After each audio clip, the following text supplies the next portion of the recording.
Welcome to Fresh Fishing. I'm Foxy. And I'm Wayne.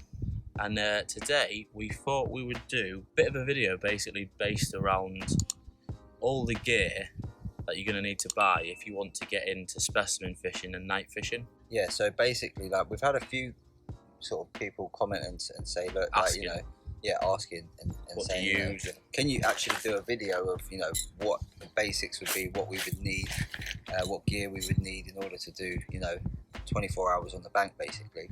Yeah, and actually, your brother-in-law, our good mate Jordan, Perfect timing. He's actually just got into specimen fishing himself. He's on the bank with us today. Yeah. And what was it? A few months ago, he started to ask us, "Oh, what do I need to get?" So we were just basically giving him advice, telling him what to get, building the list up for him. And actually, when you do look at it, it is quite an extensive list. Yeah. There's a lot to go at. It's a lot. Like he reckons he spent just short of 500 quid on his whole setup, and that's with him going. He's gone for like budget brands and stuff. So the minute you start to spend and get any of the mid to upper brands, you are looking at start spending a good few quid, don't you? Racking it up big style. But that being said, you don't need to get that stuff to start off. Do you know what I mean? You can buy cheaper stuff and it'll do you to. Exactly. We'll put it this way: we've been here, well, just about 5 hours shy of 24. Well, about 20 hours. Yeah. Jordan's the only one that's had one out at the minute, isn't he? He just caught his PB, so put a little picture of that in for you. But we thought we would break this down, so I've got a little list on my phone here. We thought we'd break this down into kind of 3 categories, really. Yeah. So the first category is must-have, and this is must-have for going just specimen fishing. Don't think about night fishing. You just want to go on day ticket specimen waters. These are the things that you need to have. So firstly, obviously, if you're into coarse fishing, you should know this, but you need a rod license, which obviously you can buy through the .gov website.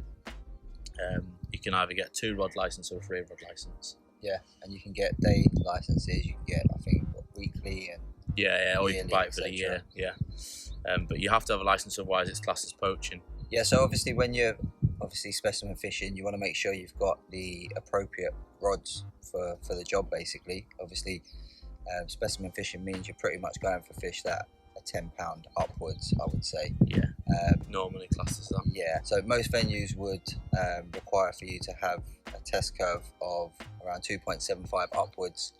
So, and I think the standard's probably about that. Like I've got 3. Have you got 3? Mine's 4. So yeah, normally you go for 3, and it's kind of middle of the road. It gives you a little bit of play in the rod, and they're still pretty hard wearing. Next up, obviously, after the rod, you need a reel. Now with reels, it's a bit of a minefield, and you can get all sorts. But if you're going to get into specimen fishing, kind of the easiest and best way to start out is to get a bait runner.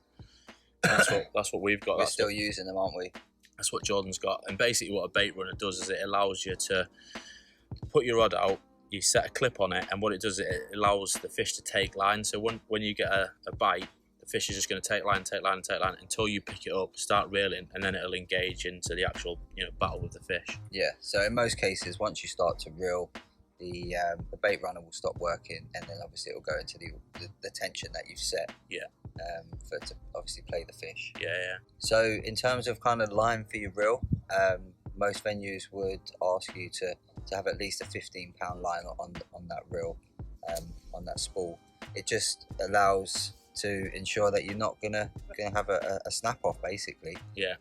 In terms of, obviously, as long as you've got your hooks tied correctly, etc. Yeah. That shouldn't happen. So next up, after you've got your rods, your reels, your line, that's set. You're obviously going to want something to put your rods on. So again, this is a bit of a minefield. When we started with Banksticks, then we went to buzz bars, and now we've got rod pods. And I remember kind of when we were starting out, I was confused with it all. What's the buzz bar and all that kind of stuff? Bankstick's literally just a bankstick that goes straight in. You're going to have one there, and a rod on. Buzz bar would allow you to put an attachment onto one of your bank sticks, which will then give you 2 or 3 rods in a row. And then obviously a rod pod is just literally a pod, but it is essentially a few bank sticks and a few bits put together and turned into a little pod. Looks nice and neat, nice and tidy. Yeah. And if you're a tackle tart like Foxy is, then you absolutely need a rod pod. He's got a better one than me, so I don't know what he has got. Just keep it up. Okay, so we've got the reels, we've got the rods, we've got the spool. The line on the spool. We've got the pods. next, obviously, you need some alarms and some bobbins. So in terms of alarms, again, it's a bit of a minefield. There's loads out there. You don't have to go out and spend. You don't have to spend a fortune. Well, our first set of alarms, mine cost 50, yours cost 40, didn't they? Yeah, and even then, when we did that, I thought I was paying a lot for alarms, at 40 quid for 3 alarms. Do you know what I mean? Yeah. But yeah, they still work, they still do the job. The only thing I had a problem with was the receiver on them, but the alarms work fine. So for day sessions, you know, they work fine. But if you're in your bivvy overnight, and you're far away from your rods, like obviously with the receiver not working, you wouldn't want to put your alarms on too loud because it annoys all the other anglers. You know, that's what a receiver's. A receiver is quite handy. So. But again, it's not essential. You don't necessarily need it for day sessions. No, and then obviously leading off of the bite alarms, once you get your bite alarm sorted, you want some bobbins, which basically attach to your pod or your bank stick underneath your alarm. And then what it's going to do is going to clip onto your line, and what that does is it gives tension between the reel and the bite alarm.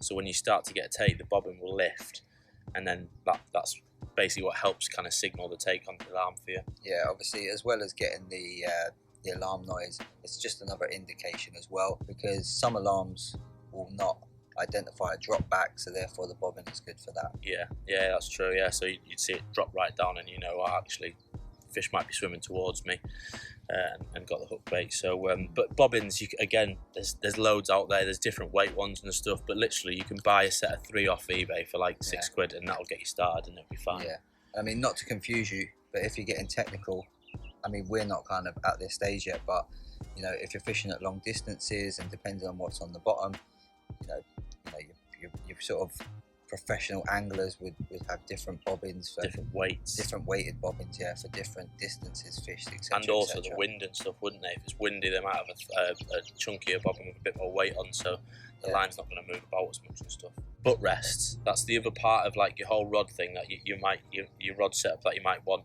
And what we've got some ND ones which are magnetic, so you've got a bit that attaches to your rod, a bit that goes on the bank stick or your rod pod, and basically it's magnetic, so you need to fully lift it up for it to come off. So basically it'll keep stable if you are getting a take. You don't have to get magnetic ones, there's all sorts out there. Nash do some ones that kind of like, it's like a little claw and it clips in.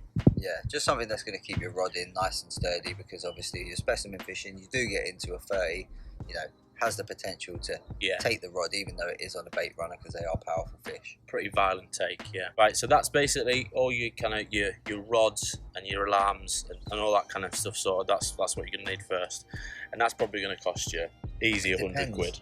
Yeah, depends. Obviously, what thinking about Jordan, what he's got, I think that setup there has cost him about 100. So after that, you are going to need a large landing net. Well, say need, some venues like we fish Tees Valley pretty often, they've got landing nets, cradles and slings, and that's because they don't want to, they want to try and stop the spread of disease and stuff. But others, like today we're at Legends Lake, you've got to bring your own nets. In terms of nets, what sort of size are we saying? So normally 1 inch or something, is it? I think on most specie places it's 36 is the minimum, but usually if you go for 42, that's gonna cover you for everything. Yeah. As I was just saying there, leading on from that, you're gonna want a sling, and a sling's mainly for weighing the fish really. So once you take the fish out of the water, you're gonna transfer it into the sling, and then you can obviously do the weighing a bit in that sling. You'll also want a set of analog or digital scales to be able to weigh the fish. You do get retention slings, but most venues don't allow you to actually hold a fish in the water in the retention sling. And then the other part is a cradle. Obviously, when you're taking the fish out of the water, you want to make sure the fish are safe and secure, and obviously are not going to get hurt and damaged. So a cradle is the best way to do that. Especially one with like walls or it's like a bit sunk or whatever. And again, obviously you're catching a big fish, so the important moment is the trophy shot. Yeah. It's what we kind of do it for. So really good for helping you achieve that really. So the fish is going to be out of the water for not a long amount of time, 5 to 10 minutes hopefully. Yeah. But you want to have them obviously nice and safe, nice and secure. So that's a definite must, isn't it? Yeah, 100%. And this isn't a necessity, but you don't need to spend money on it. You just need a bucket for some water.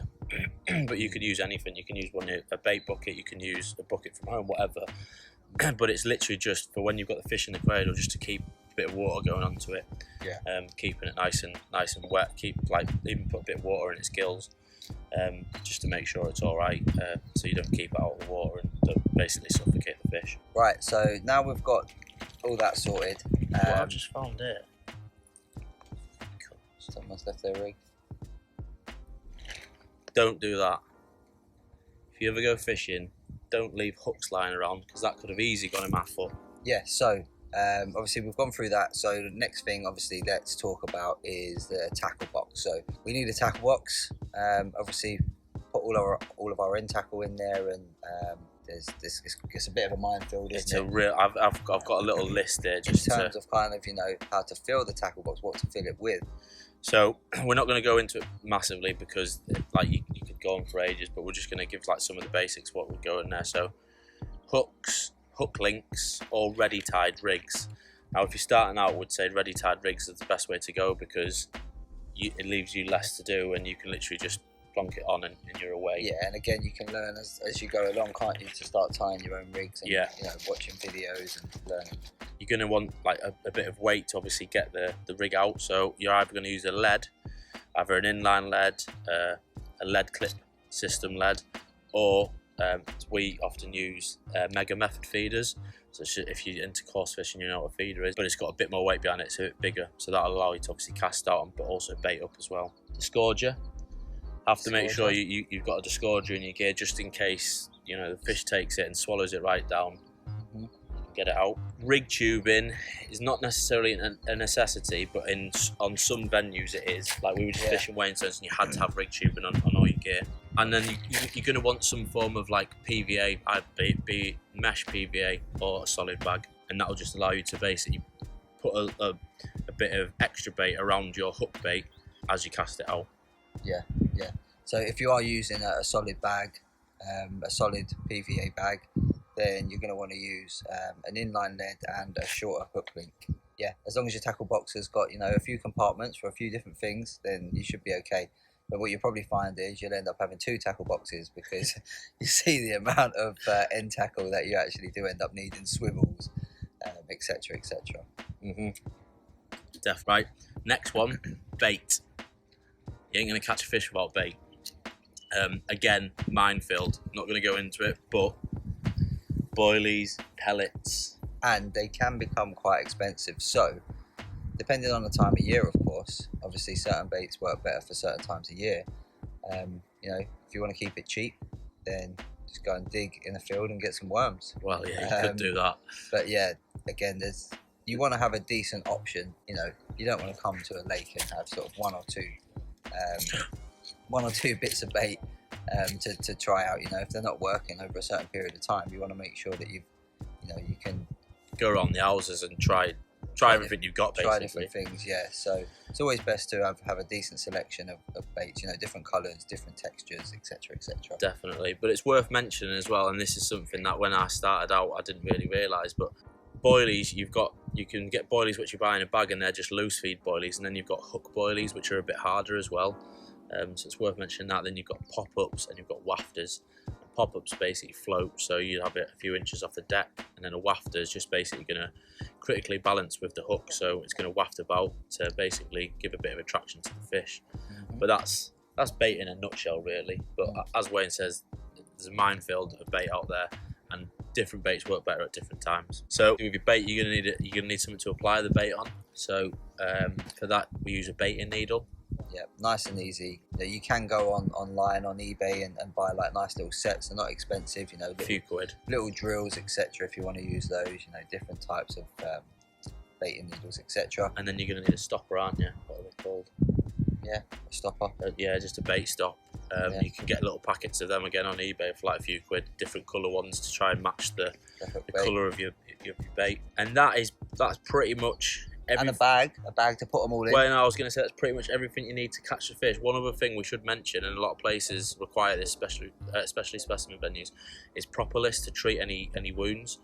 So when you pulled that out of the bag there, didn't you, son? Yeah. So when you get the fish out and like let's say that the hook's been in and you can see where the hook's been, put a little bit of propolis on put a little bit of water over the top and it'll just seal the wound.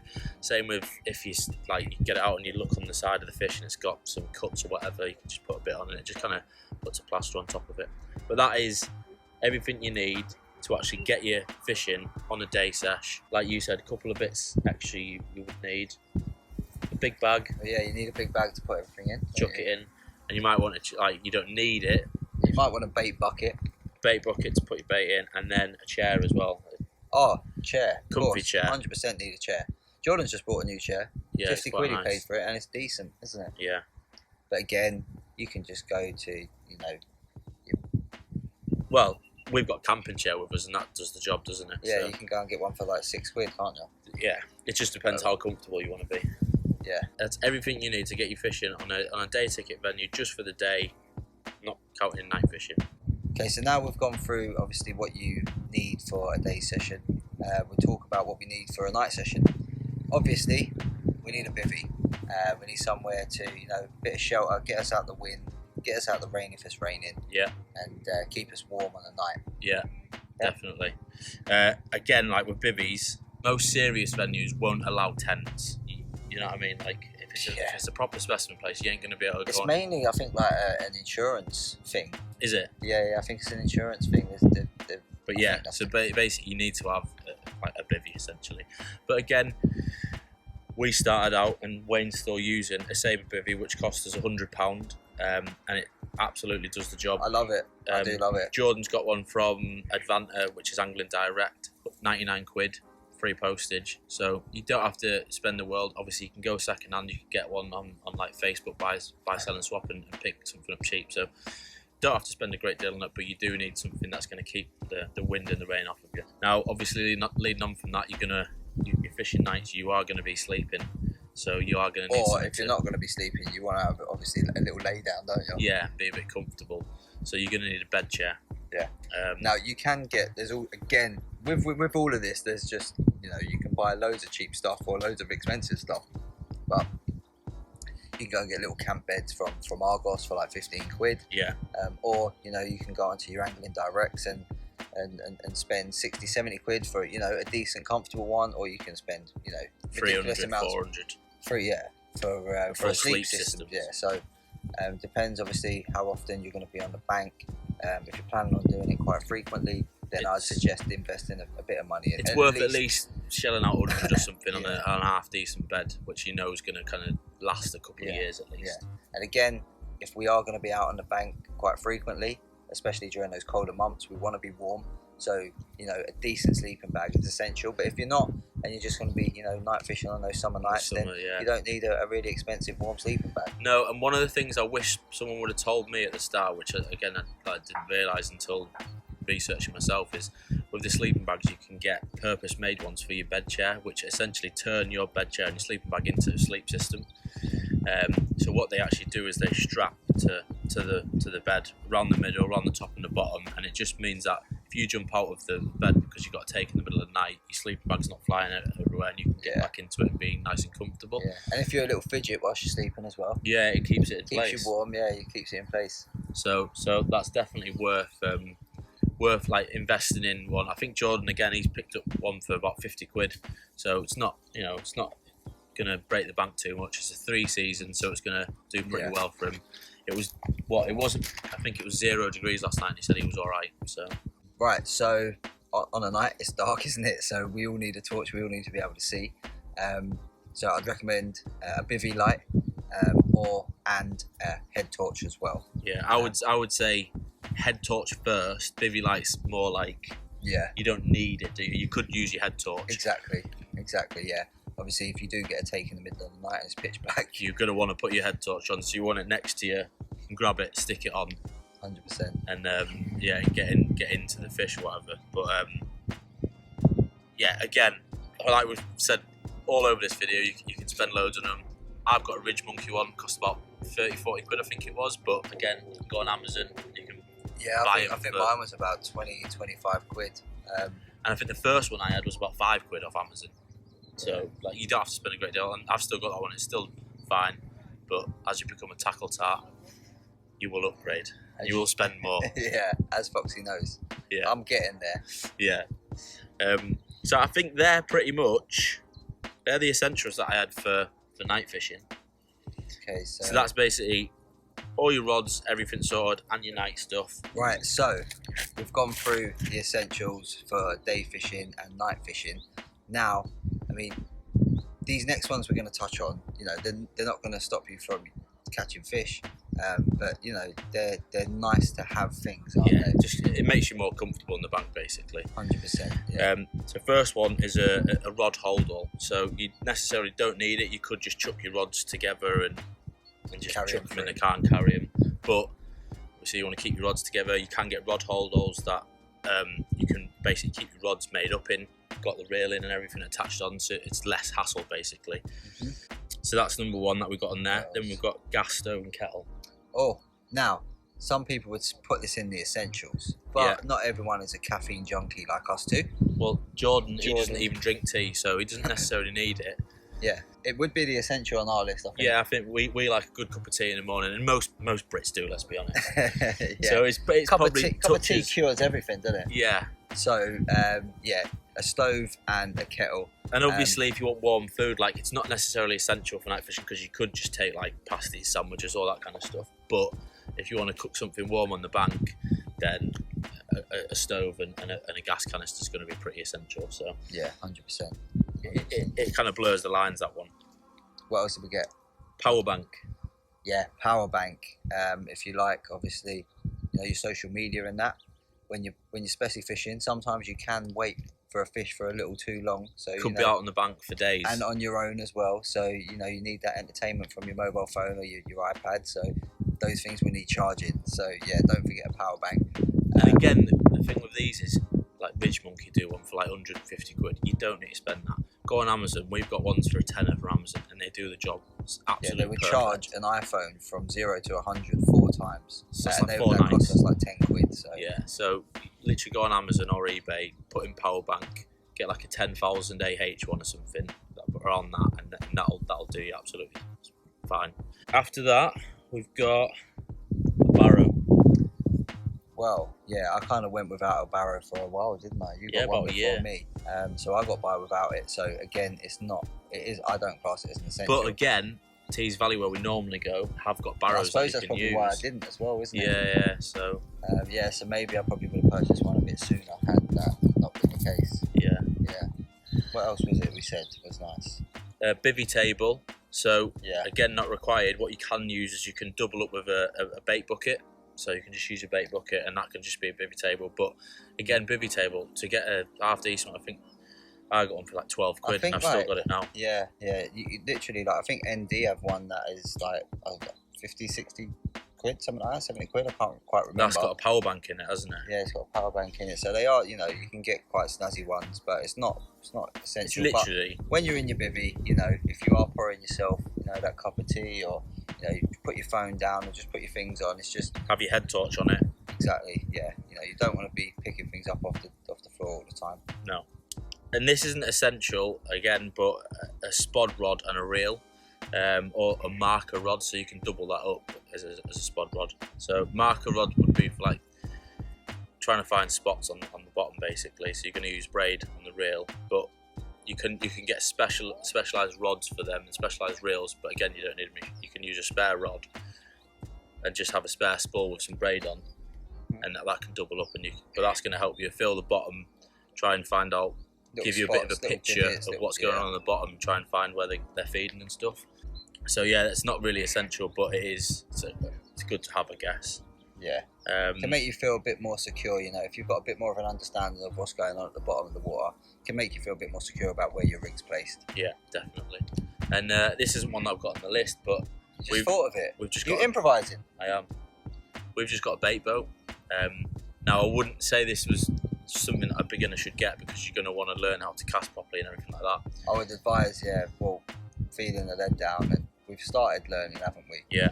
And to be honest with you, I've pretty much started learning more so feeding it down from the boat, and I do actually find it easier to feed it down from the boat. It's just more controlled, isn't it? That's what it is. So you eventually get there with casting as well. But yeah, I'd say it's definitely nice to have. But if you are a beginner, it's probably best to try and cast and stuff and learn that side of it first. But unless there's anything else you can think of, we've gone through our list. Bottle opener. Bottle opener. Bottle You opener. want a beer? Don't forget a bottle opener. Yeah, definitely. Or if you've got a lighter, you know, Yeah. like Foxy can do, pop it with a lighter. But yeah, I think that's everything. I think that's it. Yeah, hopefully Hopefully it's helped a few of you, you know, like Yeah. if you are kind of questioning what you need to, you know, what you need to put on your list, if you want to start specimen fishing, you know, hopefully this has helped. Yeah, definitely. Yeah, exactly that. Like, hopefully, if you're looking, we've managed to kind of put it into a bit of a video list for you, so you know what you're getting, and yeah, that should help a beginner or two. Let's just hope. Yeah, and the wonderful thing about fishing is even a beginner with the beginner gear, beginner setup, can go out there and pull in, you know, 5 double figure. 100%. And the other thing is, you never stop learning. Never stop. Like even Alan Blair pictures, they all say like they're constantly learning new things and stuff. So Hope you enjoyed the video. if you did, please give this video a thumbs up. If you don't already, click that subscribe button, hit the alarm bell to get notifications, and we'll see you in the next one.